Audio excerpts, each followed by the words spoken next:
محترم جناب شاہد حسن صاحب کراچی، السلام علیکم. ہم آپ کے ممنون ہیں کہ آپ نے ہماری ویب سائٹ اہل سنت .net پر یاد فرمایا. آپ کا سوال موصول ہوا، جواب حاضر.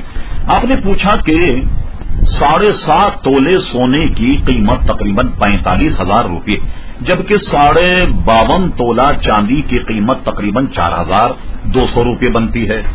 ایک طرف تو 45,000 روپے ہے اور اس سے کم لاگت پر کوئی شخص صاحب نصاب نہیں ہوتا، جبکہ دوسری طرف 5,000 روپے مالیت کی چاندی رکھنے والا شخص جو ہے صاحب نصاب ہو جاتا. آخر اتنا فرق کیوں ہے؟ اس میں کیا منطق؟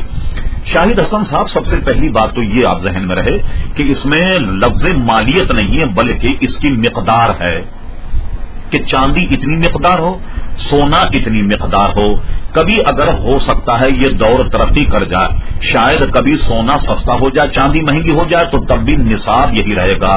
تو نصاب جو ہے پیسے اور مالیت کے اعتبار سے نہیں ہے بلکہ ان کے وزن کے اعتبار سے ہے کہ اتنا وزن اگر چاندی اور اتنا وزن سونا ہو تو وہ صاحب نصاب بن جائے گا.